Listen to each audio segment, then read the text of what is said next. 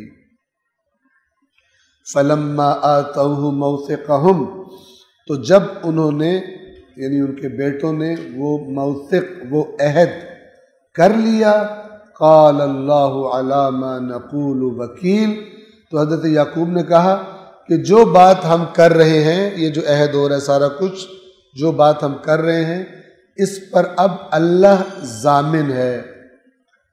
اللہ ضامن ہے، لفظ قرآن نے استعمال کیا ہے وکیل.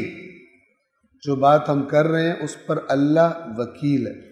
وکیل یعنی جس کے سپرد کیا جاتا ہے، پھر جو اس کو ہینڈل کرتا ہے، یعنی جو توڑے گا اب اللہ ضامن ہے، اور اللہ پھر اس سے حساب کتاب لے گا.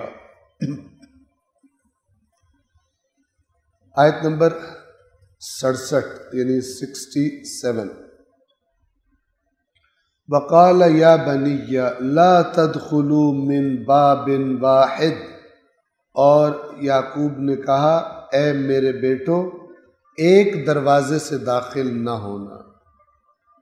اب یہ احتیاطی تدبیر تھی تاکہ اگر کوئی حادثہ پیش آئے تو کسی ایک کے ساتھ پیش آئے، سب کے ساتھ پیش نہ آ جائے، کیونکہ ساری اولاد، یوسف تو پہلے چلے گئے اور اب ساری اولاد اکٹھی جا رہی ہے.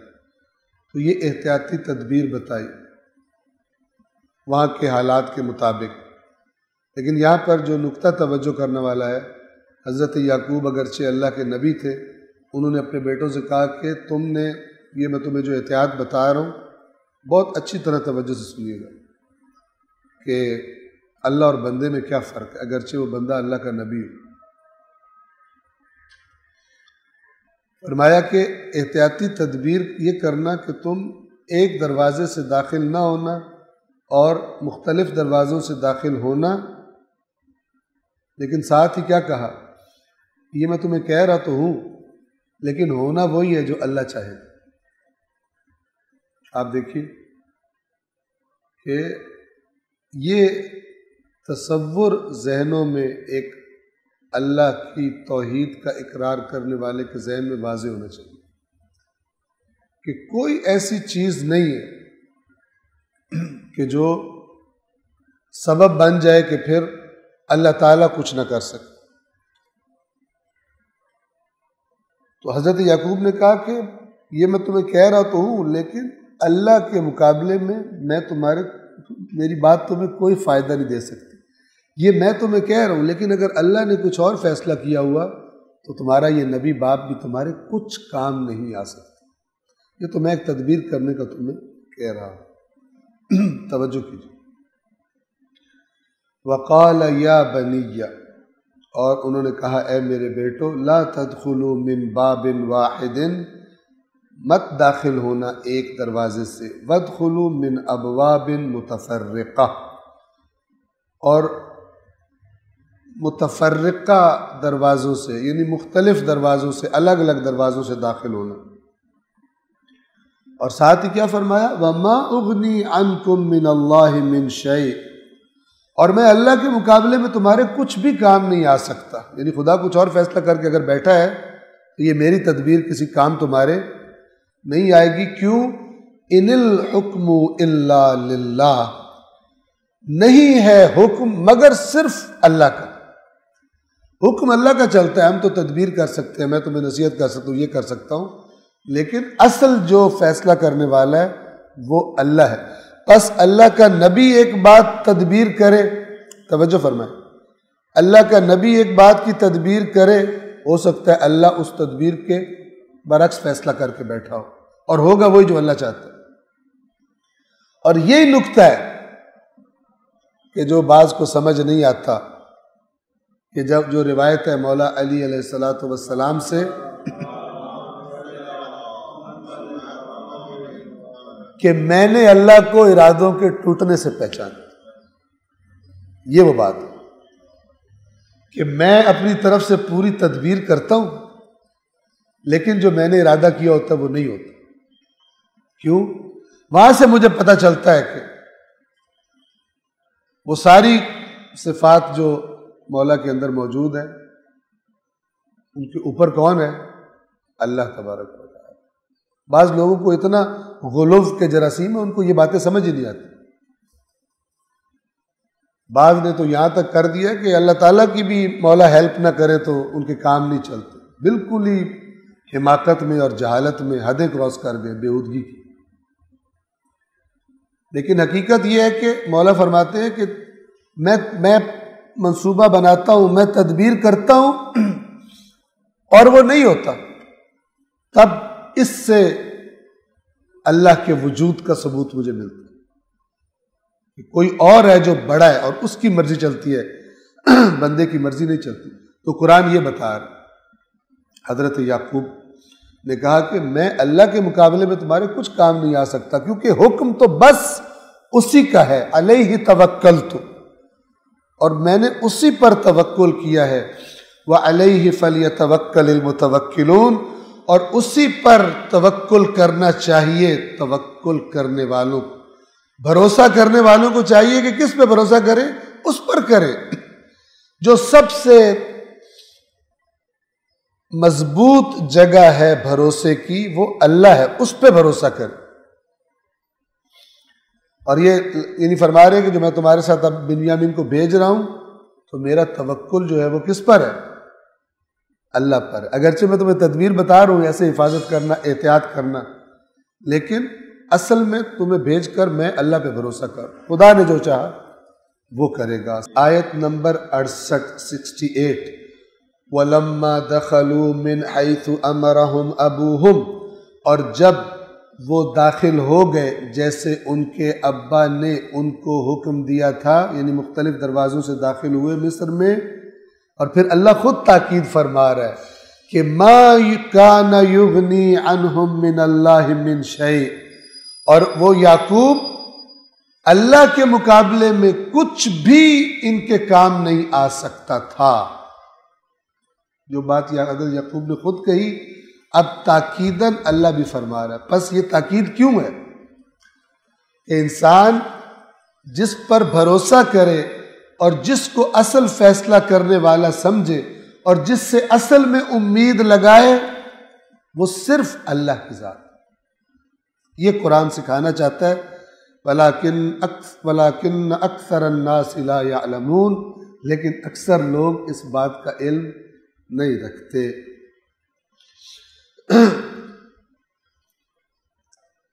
اور انہیں کوئی بھی چیز اللہ کے مقابلے، یعنی انہیں اللہ کے مقابلے میں وہ کچھ بھی کام نہیں آنے والا تھا، یعنی ان کا والد، إِلَّا حَاجَةً فِي نَفْسِ يَعْقُوبَ قَضَاهَا، مگر ایک یعقوب کی حاجت تھی، ایک خواہش تھی اس کے دل میں، جو خواہش انہوں نے پوری کی کہ احتیاط کرنے کا کہا اپنے بچوں کو.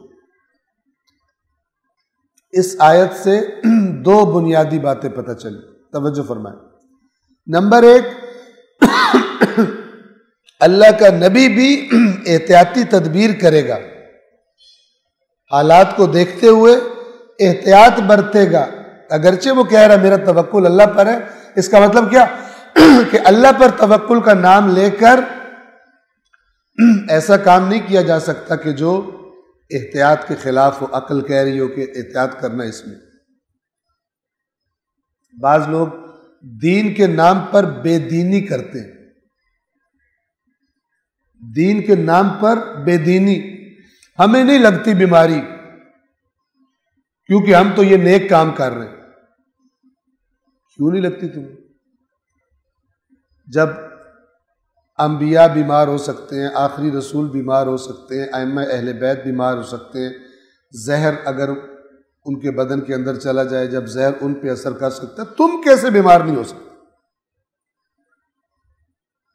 تم وہ جاہل ہو کہ جو سبب بنتے ہیں کہ لوگ دین سے متنفر ہو جائے کہ یہ دیندار لوگ کیسی جاہلانہ گفتگو کرتے، جبکہ دین کیا ہے جو قرآن بتا رہا ہے کہ جو معاملہ درپیش ہے اس کی احتیاطی تدبیر پوری کی جائے. اور یہ جو حضرت یعقوب کے دل میں جو حاجت تھی وہ یہ تھی کہ میں ساری نصیحت کر دوں کہ تم نے سفر میں کیا احتیاطی تدبیر کرنی ہے اور کیا کس طرح تم نے مصر میں داخل ہونا ہے، تاکہ بالآخر اگر نقصان ہو بھی تو کم سے کم ہو. یہ ایک سائیڈ ہے، یہ نہیں چھوڑی جا سکتی. جو چھوڑے اس نے خلاف دین کیا. اور دوسری سائیڈ کیا ہے کہ اگرچہ میں اس پہ ڈیپینڈ نہیں کر رہا، میں اللہ پہ ڈیپینڈ کر رہا. اس پہ ڈیپینڈ نہیں کر رہا کا مطلب یہ نہیں ہے کہ یہ کرنا نہیں ہے، یہ کرنا لازم ہے. لیکن مومن کا اصل توکل کس پر ہوتا ہے؟ اللہ تبارک و تعالیٰ کی ذات پر ہوتا ہے. پس اس آیت میں یہ دونوں باتیں سمجھائی جا رہی ہیں. مگر یہ یعقوب کے دل میں ایک خواہش تھی جنہیں انہوں نے پورا کیا. اور پھر اللہ تعریف کر رہا حضرت یعقوب کی، یہ نہیں کہہ رہا کہ انہوں نے غلط کیا. وَإِنَّهُ لَذُو عِلْمٍ لِمَا عَلَّمْنَاهُ، اور بے شک وہ یعنی یعقوب صاحب علم تھے اس علم کی وجہ سے جو ہم نے انہیں دیا تھا. اللہ کے نبی کا کام دین کا کام ہوتا ہے، دین کا حکم ہوتا ہے. اور اب اللہ نے بھی تاکید فرما دی کہ یہ جو یعقوب نے احتیاط کرنے کا کہا تھا یہ ہمارا ہی دیا ہوا علم تھا، یعنی یہ دین ہے، نہ کہ دین کے نام پر جو مرضی کرتا رہے بندہ اور کہ اللہ پہ توکل کر لے.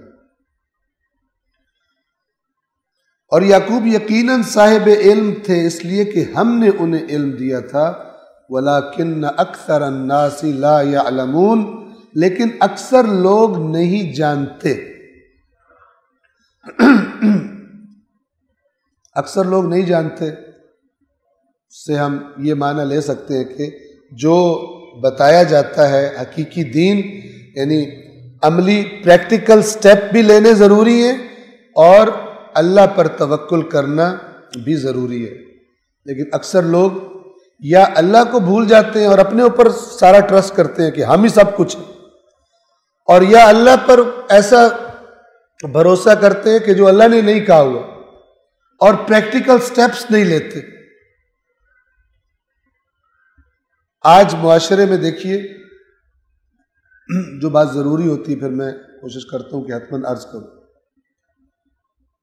اگر آپ اسلام کا آغاز دیکھیں تو اس میں اور سب سے بڑا جو اسلام کا جس نے حقیقی چہرہ دیکھنا ہو وہ قرآن ہے۔ آپ قرآن میں دیکھیں گے پریکٹیکل ہے قرآن، یہ کرو یہ نہ کرو، ڈٹ جاؤ، برداشت کرو، صبر کرو، میدان نہ چھوڑو، تم کم بھی ہو تو اللہ ہیلپ کرے گا، یہ قرآن ہے۔ اس قرآن میں نہیں لکھا ہوا کہ گھر بیٹھ کے صرف وظیفے کرو اور دعائیں مانگو اور مسئلے حل ہوں۔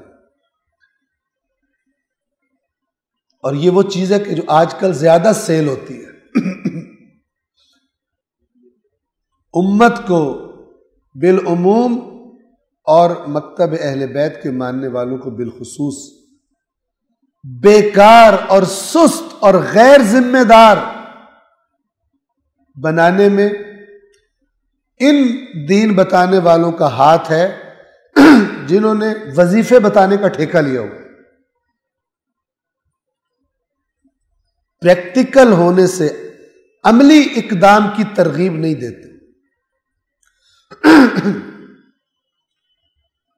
برملا کیا کہا جا رہا ہے کہ اس زمانے میں جب تک امام نہیں آتے ہم نے کچھ نہیں کرنا، کوئی ہمیں مارے، کوئی ہمیں اغوا کر لے، کوئی ہمارے حقوق پہ ڈاکہ ڈال لے، ہم نے صرف دعا پڑھنی ہے فلانی والی۔ کیسا چھرا مارا ہے اسلام، اس لیے کہ امام کے آنے سے پہلے کوئی قیام نہیں کرنا۔ یہ آپ کو یاد ہے، یہ نہیں یاد کہ وہی امام کے جو اپنے اپنے زمانے میں کہہ رہے ہیں کہ میرے پاس اتنے بھی ساتھی ہوتے تو میں قیام کرتا۔ اس زمانے میں بھی تمہارے جیسے سست مزاج لوگ تھے جو میدان میں نہیں آتے تھے اور وہ تنہا رہ گئے، گھروں میں بیٹھ کے وظیفے کرنے کو پریفرنس دیتے تھے ائمہ کے ساتھ دینے تھے۔ امام حسین علیہ السلام نے جب دعوت دی تھی کہ میرے ساتھ آؤ تو بہت سارے لوگوں کو یہی سبق یاد تھا، اللہ کے رسول کی حدیثوں کو بہانہ بنایا کہ ہم نے یہ سنا ہے کہ جب کوئی بہت بڑی مصیبت آئے تو اونچی جگہ چڑھ کے دعا مانگنی ہوتی ہے، یہ ورد کرنا ہوتا ہے، یہ وظیفہ کرنا ہوتا ہے۔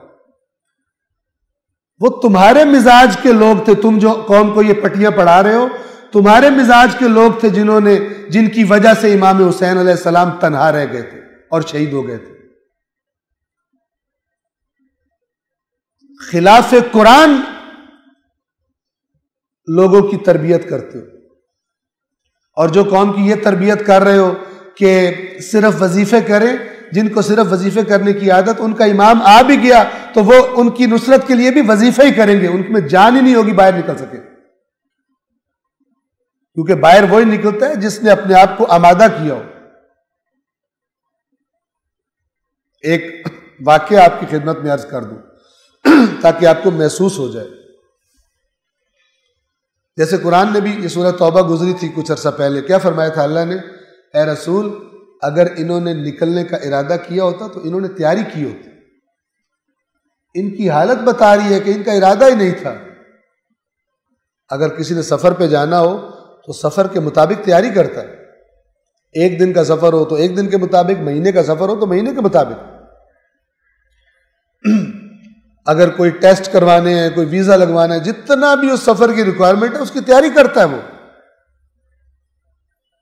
کوئی بندہ کہے جناب میں جا رہا ہوں حج کے سفر پر،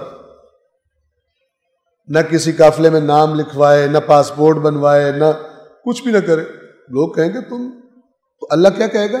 اگر اس کا جانے کا ارادہ ہوتا تو اس نے تیاری کی ہوتی۔ اگر امام کا ساتھ دینے کا ارادہ ہے تو تیاری کی ہوتی، صرف وظیفے کرنے والے تیاری نہیں ہوتی، وہ کر ہی نہیں سکتے۔ واقعہ سنیے، شہید مرتضیٰ مطہری رضوان اللہ تعالی علیہ نے اپنی ایک کتاب میں یہ واقعہ بیان کیا۔ یہ صرف وظیفوں پہ ڈیپینڈ کرنے والے اس کو سن لیں کہ ایک بندہ تھا ایک شہر میں، بڑا نیک، عبادت گزار، نمازی، مستحبات، بہت لوگ اس کا احترام کرتے تھے کہ یار کتنا نیک ہے ہمارے شہر میں۔ تو عمر کے آخری حصے میں وہ اچانک اسے خیال آیا کہ میں نے تو سارے واجبات مستحبات پہ تو میں عمل کرتا رہوں، ایک بڑا واجب رہ گیا اسلام کا حکم، میں نے کبھی جہاد میں حصہ نہیں لیا۔ تو اس نے اپنے شہر کے مجاہدین سے کہا کہ اب اگر کبھی دشمن کا حملہ ہو یا کہیں جانا ہو دشمن سے جہاد کے لیے تو مجھے ضرور بتانا۔ تو انہوں نے کہا کہ بڑی، یہ میں اپنے الفاظ میں کہہ رہا ہوں، واقعے کا لب لباب سمجھیے گا، ہو سکتا ہے الفاظ میں تھوڑا سا فرق۔ تو انہوں نے کہا کہ ہماری سعادت ہوگی آپ ہمارے ساتھ چلیں گے، اتنی نیک ہستی شخصیت، اس قسم کی شخصیت کی برکت میدان جنگ میں کام نہیں آتی، وہاں پہ تلوار چلانے کا ہنر کام آتا ہے، اور وہاں پہ ہوشیار و خبردار رہنا کام آتا ہے، وہاں پہ بابا بیٹھ کے تسبیح پڑھتا رہے یہ کام نہیں آتا۔ اگر یہ کام آتا ہوتا تو پھر جب مسلمانوں نے نافرمانی کر دی تھی غزوہ احد میں تو رسول اللہ زخمی نہ ہوتے، 72 مسلمان شہید نہ ہوتا، رسول اللہ سے زیادہ مقدس نہ کوئی پیدا ہوا ہے کائنات میں، نہ کوئی پیدا ہوگا، پھر بھی رسول اللہ زخمی ہوئے۔ اس کو سمجھے مسلمان، یہ دھوکہ ہے جو صرف وظیفوں پہ لگا دینا اور چلوں پہ لگا دینا، اور یہ چلہ کرو اور یہ کالا بکرا اور پیلا بکرا اور یہ والی مرغی کا پتہ نہیں کیا کیا لغویات سکھاتے ہیں اور عمل سے دور کرتے ہیں قوم کو، اور حالت یہ کر دی ہے مسلمانوں کو۔ ہر پریکٹیکل کام کی جگہ آلٹرنیٹ وظیفہ۔ رسول اللہ وظیفے بتاتے تھے، آئمہ کو کہنا چاہیے تھا ہم نے قیام نہیں کرنا، سارے شیعہ مل کے وظیفہ کرو، اللہ ہمیں فتح عطا کر دے۔ فہم دین کا مسئلہ ہے، ان کے فہم اسلام سے فارغ ہے، اگرچہ ہو سکتا ہے اپنے آپ کو عالم بنا کے بیٹھے ہو، فہم اسلام نہیں ہے۔ اور یہ فہم اسلام کی جو مت ماری گئی ہے ان کی، وہ وجہ یہ ہے کہ انہوں نے قرآن مجید کو دور کیا ہوا، خود بھی دور ہے، قوم کو بھی دور کیا ہوا، بے عمل اور سست قوم پیدا کر رہے ہیں یہ لوگ، ٹھنڈے ٹیکے لگا لگا کے۔ اور لوگ بھی چونکہ پریکٹیکل میدان میں آنے کا اس میں زحمت کرنی پڑتی ہے، نکلنا پڑتا ہے، ان کو بھی یہ والا دین زیادہ اچھا لگتا ہے عوام کو۔ اچھا یہ وظیفہ کروں گھر بیٹھ کے اے سی والے کمرے میں، ہر وقت کولڈ ڈرنک بھی پڑا ہو، ہاٹ ڈرنک بھی پڑی، کافی مشین بھی پاس پڑی ہو، اور ہر سہولت اویلیبل ہو، اور میں اسلام کی فتوحات کرنے کے لیے نکل رہا ہوں، وظیفے کرنے کے لیے، بھوکوں کی بھوک مٹا رہا ہوں، کمرے میں بیٹھ کے پیٹ بھر کے وظیفہ کر کے باہر نہیں نکل رہا۔ معاشرے سے مجھے جہالت کا خاتمہ کرنا ہے وظیفوں کے ذریعے سے، امام کا انتظار کرنا ہے وظیفوں کے ذریعے سے۔ عقل پہ تالے پڑے ہوئے تمہارے۔ حالت تو دیکھو، حالت قوم مسلمانوں کی بالعموم کیا ہو گئی ہے دنیا میں۔ ذرا پوچھو جا کے آیت اللہ سیستانی سے، کیوں فتویٰ دیا تھا کہ داعش کے خلاف نکلے، وظیفے کیوں نہیں کہے؟ جیسے ان کے نام سے کئی جھوٹی باتیں فارورڈ ہو رہی ہوتی ہیں۔ آیت اللہ سیستانی نے فرمایا ہے کہ یہ والی سورت پڑھو، بڑا سخت سال ہے، اور ان کو کہتے ہیں ہم نے کہا ہی نہیں ہے، جھوٹ بولتے ہیں ہمارے نام پر۔ ایک پریکٹیکل عملی شخصیت کو بھی بے ایمانوں نان پریکٹیکل بنا کے پیش کرتے ہو۔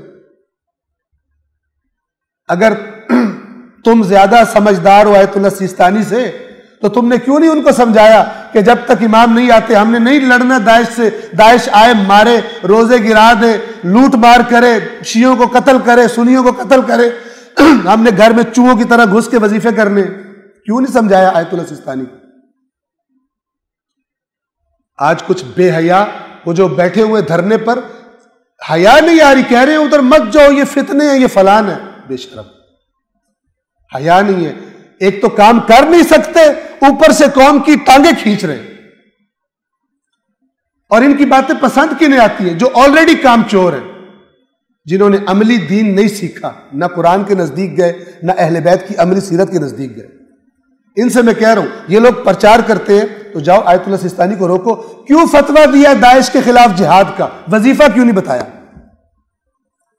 ان کو نہیں پتا، تم زیادہ سیانے ہو ان سے۔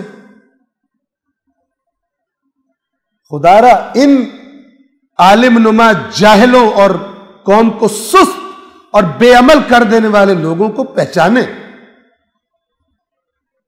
چاہے سر پہ امامہ رکھا ہو چاہے سر پہ امامہ نہ رکھا ہو، چاہے مرد ہو چاہے عورت ہو، ان کے شر سے بچائیے،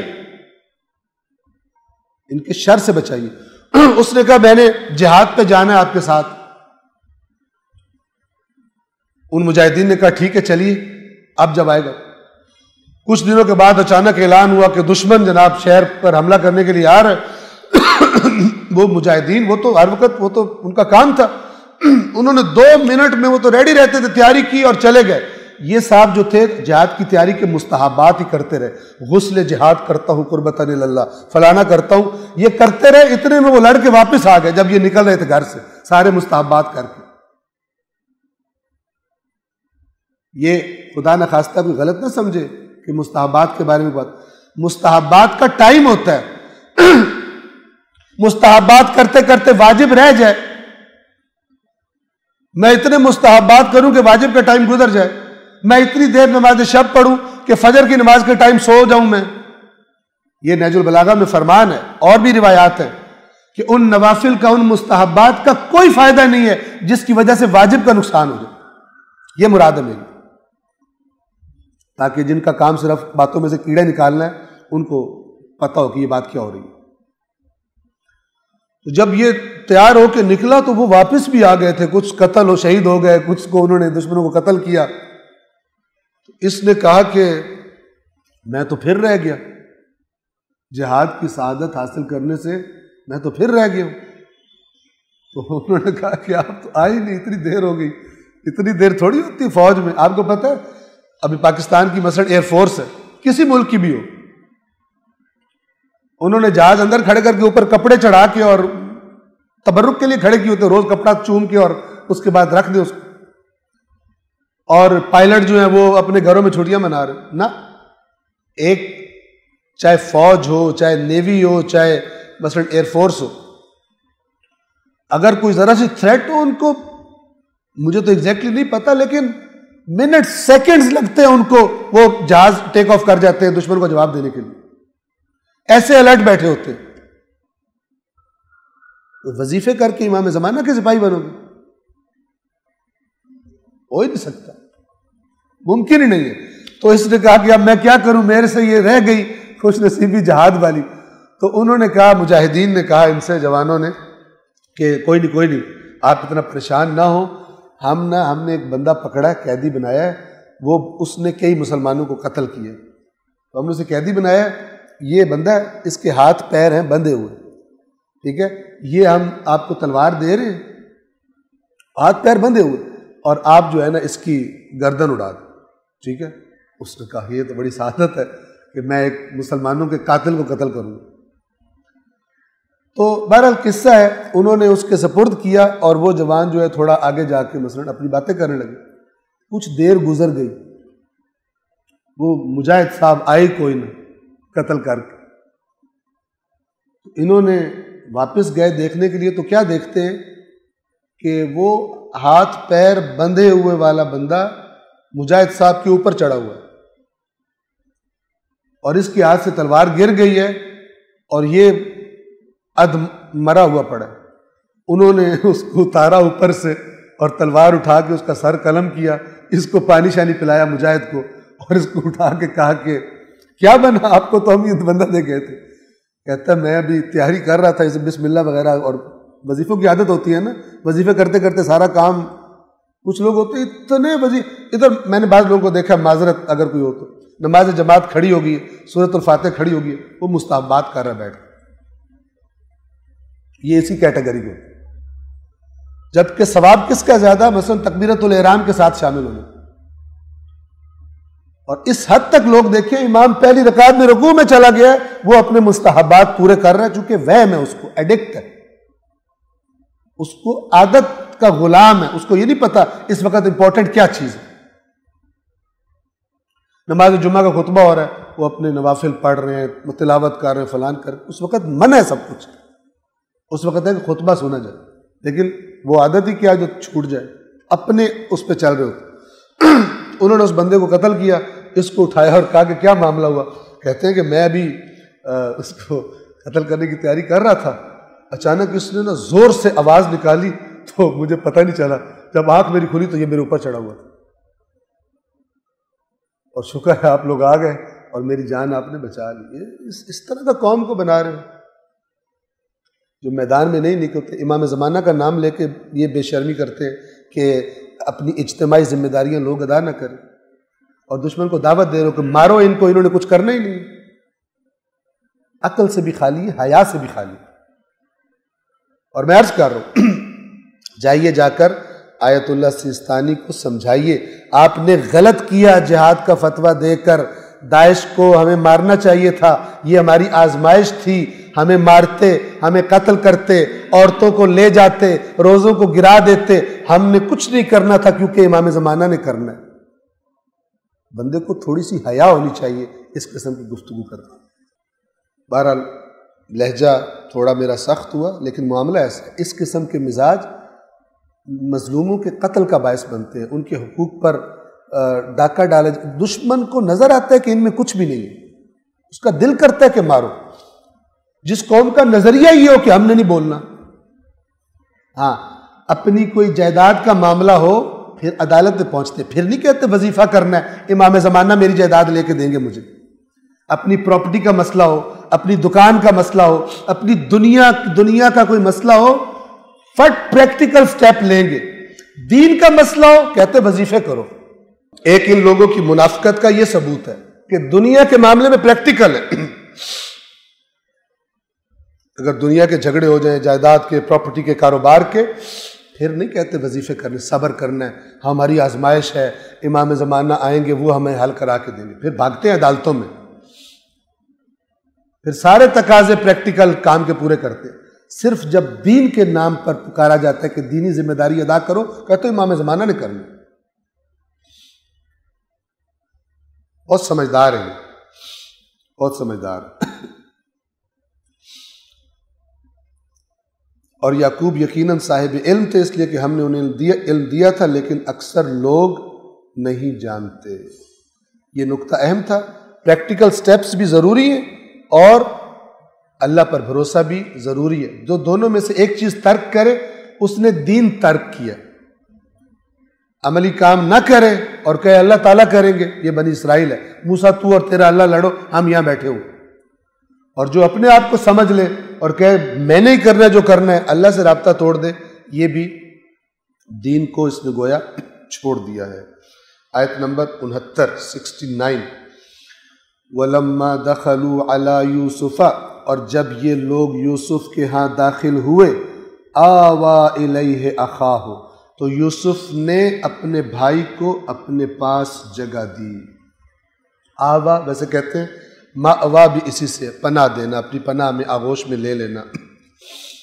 بس جب یہ قافلہ پہنچا، بنیامین بھی ساتھ تھے، جب حضرت یوسف کے پاس پہنچے تو حضرت یوسف نے بھائی کو اپنے پاس بٹھا لیا۔ اور یعنی اب یہ کیا اس طریقے سے، روایات ہیں لیکن اس کا تفصیل کا بہت زیادہ فائدہ نہیں ہے، کہ اس طرح کیا کہ ان کو محسوس نہ ہو کہ بنیامین کو الگ کیوں بٹھایا ہے، طریقے سے کیا انہوں نے۔ لیکن بہرحال جب تنہائی میسر ہوئی دونوں بھائیوں کو تو حضرت یوسف نے بنیامین کو بتایا کہ آپ نے پریشان نہیں ہونا، میں یوسف ہوں، آپ کا بھائی۔ قال انی اخوک، یوسف نے کہا میں تیرا بھائی ہوں، فلا تبتئس بما کانوا یعملون، تو جو یہ سلوک جو یہ عمل کرتے رہے ہیں اس پر آپ نے اب پریشان، آزردہ، غمزدہ نہیں ہونا، کیونکہ بنیامین کے ساتھ بھی ان بھائیوں کا رویہ بہت برا تھا، ان کے ساتھ بھی حسد کا شکار تھا۔ آیت نمبر 70 فَلَمَّا جَهَّزَهُمْ بِجَهَازِهِمْ، جب یوسف نے ان کا سارا وہ سامان تیار کر دیا، یعنی کروا دیا اپنے ملازمین سے، ان کا غلہ وغیرہ تیار ہو گیا، جَعَلَ السِّقَایَةَ فِي رَحْلِ أَخِيهِ، تو سقایا یعنی وہ پیالہ جس میں پانی پیا جاتا، بادشاہ کا تھا، وہ اپنے بھائی بنیامین کے سامان میں وہ رکھ دیا۔ ثم اذن مؤذن، پھر ایک اعلان کرنے والے نے اعلان کیا۔ مؤذن کو اسی لیے مؤذن کہتے ہیں کہ وہ نماز کے وقت کے آنے کا اعلان کرتا ہے۔ فاذن یعنی تو اعلان کیا مؤذن، ایک اعلان کرنے والے نے، ایتھا العیر، اے قافلے والو، اے قافلے، انکم لسارقون، یقیناً تم لوگ چور ہو، یہ اعلان کیا گیا۔ اب یہاں پہ کوئی کہے کہ جھوٹا الزام لگا دیا چوری کا، تو یہ الزام جھوٹا بھی نہیں تھا، چور وہ تھے، حضرت یوسف کو چرایا تھا انہوں نے باپ سے، اور چرا کے جا کر مثلا وہ کر دیا تھا، تو چور تو یہ تھے، یعنی یہ اس توجیہ کی ضرورت ہی نہیں ہے۔ لیکن آگے جا کر اللہ تعالیٰ اس سارے واقعے کے بارے میں خود فرماتا ہے، اس طرح ہم نے یوسف کے لیے ہیلا کیا، ورنہ یوسف بھائی سے نہیں مل سکتے تھے۔ توجہ فرمائیں، آیت نمبر 71، قالوا واقبلوا علیہم، تو وہ جو قافلے والے تھے حضرت یعقوب کے بیٹے، انہوں نے ان کی طرف رخ کیا جو اعلان کر رہے تھے، ان کو تو حیرانی ہوئی کہ یہ کیا ہو گیا ہمارے ساتھ، ہم نے تو چوری نہیں کی، اور کہنے لگے ماذا تفقدون، تمہاری کیا چیز کھو گئی ہے، کیا چیز تمہیں نہیں مل رہی۔ آیت نمبر 72، قالوا نفقد صواع الملک، تو انہوں نے کہا کہ ملک یعنی بادشاہ کا پیالہ کھو گیا ہے۔ وَلِمَنْ جَاءَ بِهِ حِمْلُ بَعِيرٍ، اور جو بھی وہ پیالہ ڈھونڈ کے دے گا، پیالہ لے کر آئے گا، اس کو ایک اونٹ کا غلہ دیا جائے گا۔ وَأَنَا بِهِ زَعِيمٌ، اور میں اس کا ضامن ہوں، گویا یہ بات حضرت یوسف نے کہی، میں اس کا ضامن ہوں کہ میں اس کو ایک غلہ، ایک اونٹ دوں گا غلے کا، جو بھی پیالہ مجھے لا کر دے گا۔ آیت نمبر 73 73، قالوا تاللہ، کہنے لگے اللہ کی قسم۔ یہ جو حروف عربی زبان میں قسم کے لیے استعمال ہوتے ہیں، ان میں سے ایک واو ہے اور ایک تا ہے، واللہ اور تاللہ، یہ تا بھی حروف قسم میں سے ہے، جب یہ اللہ پر آتا ہے اس کا مطلب ہوتا ہے اللہ کی قسم۔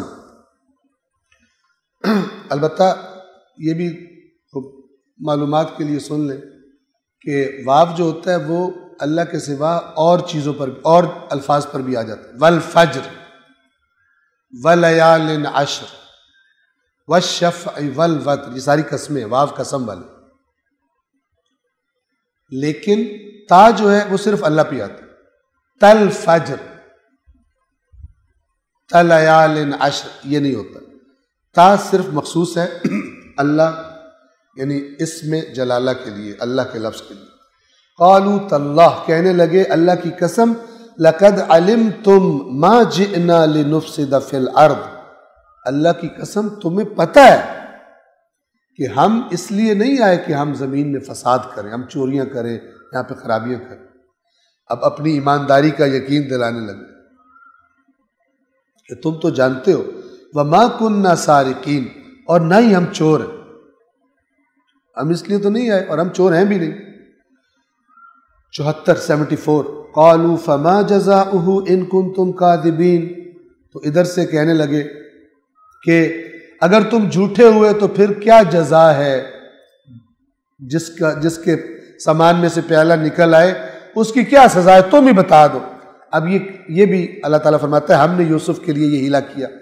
مسئلہ کیا تھا کہ یوسف بنیامین کو رکھنا چاہتے تھے اپنے پاس، اور جو مصر کا قانون تھا اس میں یہ نہیں کر سکتے تھے، چور کی یہ سزا نہیں تھی، لیکن کنعان میں جو قانون تھا وہ یہ تھا کہ اگر کوئی شخص کسی کی چوری کرتا ہے تو چور سزا کے طور پہ اسی شخص کی غلامی میں رہے گا، اس کے پاس رہے گا، یہ سزا تھی۔